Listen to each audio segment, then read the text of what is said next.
کو اس کا جواب معلوم ہونا چاہیے. تو حضور علیہ السلام سوال کرنے کے بعد پھر خود ارشاد فرماتے. تو اس موقع پہ آپ نے ارشاد فرمایا اتدرون ما الغیبہ، جانتے ہو غیبت کس کو کہتے ہیں؟ صحابہ رضوان اللہ علیہم اجمعین کی عام عادت تھی، وہ عرض کیا کرتے تھے اللہ و رسولہ عالم، کہ اللہ اور اس کا رسول ہی زیادہ جانتا ہے صلی اللہ علیہ وسلم. تو حضور صلی اللہ علیہ وسلم نے فرمایا ذکرک اخاک بما یکرہ، غیبت ہے تم اپنے بھائی کا ایسا تذکرہ کرو جو اس کو کیا گزرے، ناگوار. یعنی اگر اس کو یہ پتہ چلے کہ فلاں نے میرے بارے میں یہ بات کہی ہے تو اس کو ناگوار گزرے گا. صحابہ نے عرض کیا، چونکہ صحابہ جب کوئی بات سنتے تھے تو وہ یہ سمجھ کر سنتے تھے کہ ہم کو اس پر عمل کرنا ہی کرنا ہے، اور جس کو عمل کرنا ہوتا ہے تو اس کو بعض مرتبہ سوالات پیش آتے ہیں. جو یہ چاہے کہ میں اللہ کی مرضی کے مطابق زندگی گزاروں، شریعت کے مطابق زندگی گزاروں، اس کو بار بار پوچھنے کی ضرورت پڑے گی. اور جس کو کوئی پرواہ ہی نہیں ہو تو اس کو پوچھنے کی ضرورت. تو صحابہ کو چونکہ ان کا طے شدہ تھا جو کچھ سننا ہے اس کے مطابق زندگی گزارنا ہے، اور حضور جو کچھ فرما رہے ہیں وہ ہمارے لیے ہے.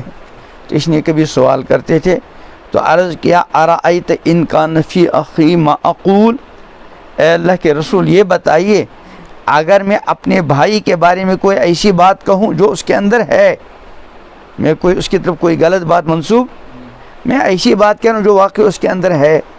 تو حضور علیہ السلام نے فرمایا ان کان فی اخیک ما تقول فقد اغتبت، کہ بھائی اگر تم نے اپنے بھائی کے بارے میں کوئی ایسی بات کہی جو اس کے اندر ہے جبھی تو غیبت ہے.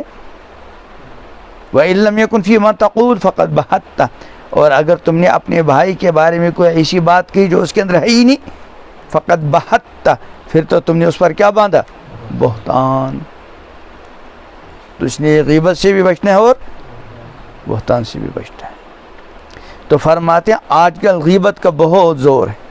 شاید کوئی ایسی مجلس ہو جہاں غیبتیں نہ ہوتی، دکان پہ بیٹھے، آفس میں بیٹھے، سکول میں بیٹھے، کہیں بس کسی نہ کسی تذکرہ چل پڑا. فرمایا حالانکہ یہ ایسی بری عادت ہے جس سے دنیا اور دین دونوں کی رسوائی اور خرابی کا کبھی اندیشہ ہے. اس نے بعض احباب کی خواہش پر مختصر طور پر اس کے کچھ نقصانات اور اس کا علاج بزرگوں کی کتب اور ارشادات سے مرتب کر کے شائع کیا جا رہا ہے. ان باتوں کو بار بار سوچنے اور اس پر عمل کرنے سے انشاءاللہ تعالی مرض کا ازالہ ہو جائے گا، اور اس سے حفاظت.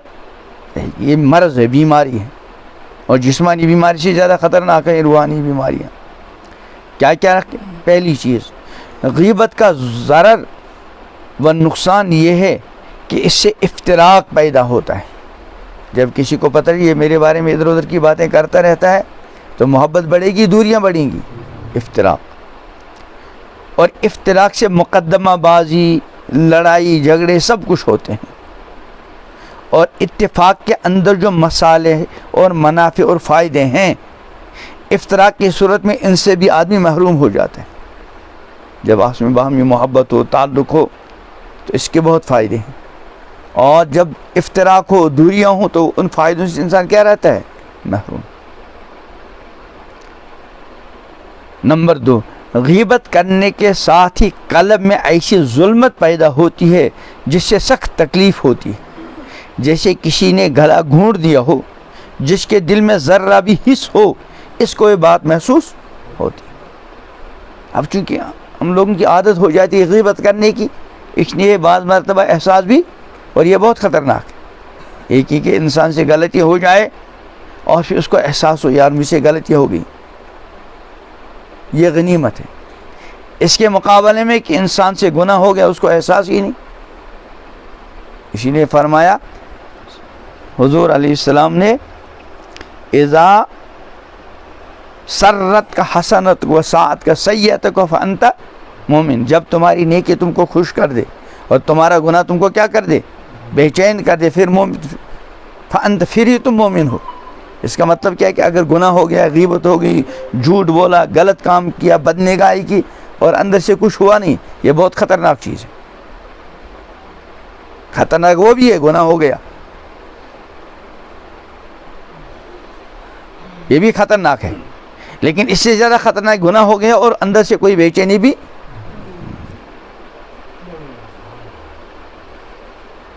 غیبت کرنے سے دین و دنیا دونوں کا نقصان یہ ہے کہ جس کی غیبت کی ہے وہ اگر سن پاوے تو غیبت کرنے والے کی فضیحت کر ڈالے کہ تم نے میرے سامنے ایسی بات ہی کہی، تو آدمی کو شرمندگی ہوگی نہیں ہوگی، بلکہ اگر بس چلے تو بری طرح سے خبر لے۔ یہ تو ہو گیا دنیا کا نقصان۔ دین کا نقصان یہ ہے کہ اللہ تعالیٰ ناراض ہوتے ہیں، اور اللہ تعالیٰ کی ناراضگی گویا سامان دوزخ ہے۔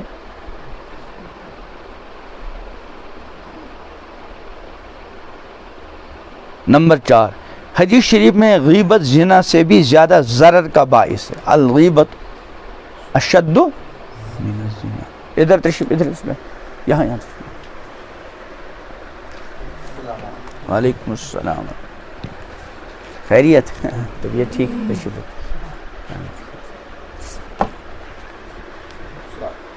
وعلیکم السلام، الحمدللہ۔ تھوڑا سنا دو ان کو میں۔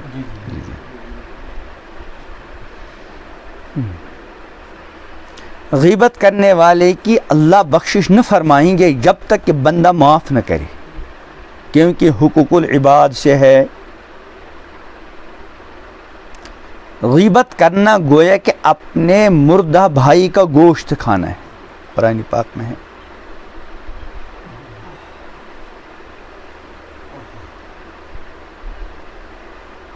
غیبت کرنا گویا کہ اپنے مردہ بھائی کا گوشت کھانا ہے۔ بھلا ایسا کون ہوگا جو اپنے مردہ بھائی کا گوشت کھائے، جیسا اس کو برا اور ناگوار خیال کیا جاتا ہے، اسی طرح غیبت کے ساتھ بھی معاملہ کرنا چاہیے۔ غیبت کرنے والا ڈرپوک اور بزدل ہوتا ہے، جب یہ تو پیٹھ پیچھے برائی کرتا ہے، سامنے ہمت ہوتی نہیں، پیچھے برائی کرتا ہے۔ غیبت کرنے سے چہرے کا نور پھیکا پڑ جاتا ہے، اور ایسے شخص کو ہر شخص ذلت کی نگاہ سے دیکھتا ہے۔ غیبت کرنے کا بڑا ضرر یہ ہے، غیبت کرنے والی کی نیکیاں جس کی غیبت کی ہے اس کو دے دی جائیں گی آخرت میں۔ اگر اس سے کمی پوری نہ ہوگی، یعنی نیکیاں تو دے دی لیکن اس نے اتنی غیبتیں کی ہیں اور اتنے لوگوں کے حقوق ضائع کیے ہیں، اتنا لوگوں پر ظلم کیا ہے کہ ساری نیکیاں چلی گئی لیکن ابھی سب کے حقوق ادا نہیں ہوئے، تو پھر ان کی جن کی غیبت کی ہے، جن کو ستایا ہے اور جن کا مال غصب کیا ہے وغیرہ، ان کے گناہ اٹھا کر اس کے کھاتے میں ڈال دیے جائیں گے۔ اس لیے فرمایا، جیسے ابھی کہا تھا نا کہ حضور علیہ السلام نے سوال کیا تھا اتدرون مل غیبہ، کہ کبھی کبھی سوال کر کے پھر بات۔ ایسے ایک موقع پہ آپ نے فرمایا ارشاد، اتدرون من المفلس، اتدرون، جانتے ہو کہ مفلس و نادار کس کو کہتے ہیں؟ صحابہ نے عرض کیا من لا دینار له ولا متاع، کہ ہم تو مفلس اور نادار اس کو کہتے ہیں جس کے پاس مال دولت نہ ہو۔ آپ نے فرمایا نہیں۔ پھر کون ہے؟ فرمایا میری امت کا مفلس وہ ہے من یاتی بصلاۃ و صدقۃ و حج، جو نماز لے کر آیا، صدقہ لے کر آیا، حج کر کے آیا، یعنی دنیا میں بہت نیکیاں کی اور ساری نیکیاں لے کر دنیا سے آخرت کی طرف چلا گیا، لیکن ساتھ ساتھ شتم ھذا، فلاں کو گالیاں دی تھی، برا بلا کہا تھا، ضرب ھذا، فلاں کو مارا تھا، اخذ مال ھذا، فلاں کا مال چھین لیا تھا۔ اب یہ سب آئیں گے، کوئی نماز لے کر جائے گا، کوئی صدقہ لے کر جائے گا، کوئی حج لے کر جائے گا، یعنی قسم قسم کی نیکیاں لے کر یہ لوگ جائیں گے، یہ رہ جائے گا خالی ہاتھ۔ فرمایا یہ ہے میری امت کا مفلس۔ اسی کو فرمایا غیبت کا بڑا ضرر یہ ہے کہ غیبت کرنے والی کی نیکیاں جس کی غیبت کی ہے اس کو دے دی جائیں گی، اگر اس سے کمی پوری نہ ہوگی تو جس کی غیبت کی ہے اس کی بدیاں اس کی گردن پر لاد دی جائیں گی، جس کے نتیجے میں جہنم میں داخلہ ہوگا۔ آگے خود ہی فرما رہے ہیں ایسے شخص کو حدیث شریف میں دین کا مفلس فرمایا گیا، لہذا دنیا میں ہی اس کی معافی کرانی نہیں چاہیے۔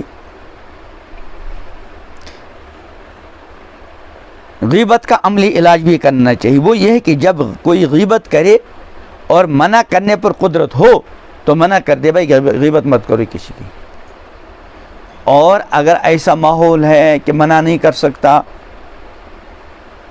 ڈر ہے اگر منع کروں گا تو ادھر سے الٹا ہی نقصان پہنچے گا، تو ورنہ وہاں سے خود اٹھ جانا ضروری ہے، اور اس کی دل شکنی کا خیال نہ کرے، کیونکہ دوسرے کی دل شکنی سے اپنی دین شکنی یعنی دین کا نقصان و ضرر پہنچتا ہے، کیونکہ دوسرے کی دل شکنی سے اپنی دین شکنی زیادہ قابل احترام ہے۔ یوں اگر اٹھ نہ سکے تو کسی بہانے سے اٹھ جائے، یا قصدن کوئی مباح تذکرہ ادھر سے کوئی دوسری بات چھیڑے۔ غیبت کا عجیب و غریب ایک عملی علاج یہ ہے کہ جس کی غیبت کرے اس کو اپنی حرکت کی اطلاع کر دیا کرے، تھوڑی دنوں میں مداومت سے انشاءاللہ یہ مرض بالکل دور ہو جائے گا۔ غیبت کے معنی یہ ہیں کہ کسی مسلمان کے پیٹھ پیچھے اس کے متعلق کوئی ایسی بات کا ذکر کرے کہ اگر وہ سنے تو اس کو ناگوار گزرے، مثلا کسی کو بے وقوف یا کم عقل کہنا، یا کسی کے حسب و نسب میں نقص نکالنا، یا کسی شخص کی حرکت یا مکان یا مویشی یا لباس غیر جس شے سے بھی اس کا تعلق ہو، اس کا کوئی عیب ایسا بیان کرنا جس کا سننا اس کو کیا گزرے، ناگوار، خواہ زبان سے ظاہر کی جائے یا رمز کنایہ سے یا ہاتھ سے اور آنکھ کے اشارے سے یا نقل اتاری جائے، یہ سب غیبت میں داخل ہے۔ نفع کامل کے لیے ان باتوں کے ساتھ ساتھ کسی کامل مصلح سے اصلاحی تعلق بھی ضروری ہے، تاکہ ان تدابیر کا اثر ظاہر ہو، تاکہ اگر ان تدابیر کا اثر ظاہر نہ ہو تو ان سے رجوع کیا جا سکے کہ میں نے تو علاج کیا لیکن پھر بھی وہ مرض نہیں گیا۔ تنبیہ، بعض صورتوں میں غیبت جائز ہے، مثلا جہاں کسی شخص کی حالت چھپانے سے دین کا یا دوسرے کے مسلمان کے ضرر کا غالب گمان ہو تو وہاں اس کی حالت ظاہر کر دینا چاہیے، یہ منع نہیں، یہ خیر خواہی اور نصیحت میں داخل ہے۔ البتہ یہ ضرور ہے کہ جس کی غیبت کرنا چاہے اس کے حالات لکھ کر عالم باعمل سے پوچھ لیں، اس کے فتوے کے بعد اس پر عمل کریں۔ اگر دینی ضرورت نہیں ہے بلکہ نفسانیت ہے تو ایسی صورت میں حالت واقعی بیان کرنا غیبت میں داخل ہے، اور بلا تحقیق کسی کا عیب بیان کرنا تو بہتان ہے۔ تنبیہ فرماتے ہیں اگر شیخ کی مجلس میں غیبت ہونے لگے، کسی کے ساتھ تعلق اصلاحی وہاں غیبت شروع ہو گئی تو فوراً اٹھ جانا چاہیے۔ جیسے بارش عمدہ چیز ہے، اس میں نہانا بہت مفید ہے، مگر اولے پڑنے لگیں تو بھاگنا چاہیے۔ یہ حضرت مولانا ابرار الحق صاحب رحمۃ اللہ علیہ کے ارشادات ہیں۔ اللہ تعالی ہم کو غیبت سے اور ہر طرح کے گناہوں سے بچنے کی توفیق عطا فرمائیں۔ اب تک جو ہمارے ذریعے جس طرح کے بھی گناہ ہوئے ہیں اللہ تعالیٰ سارے گناہوں کو معاف فرمائیں، ہر طرح کے گناہوں سے پکی سچی توبہ عطا فرمائیں۔ سبحان اللہ بحمدہ، سبحانک اللہم وبحمدک، ونشہد ان لا الہ الا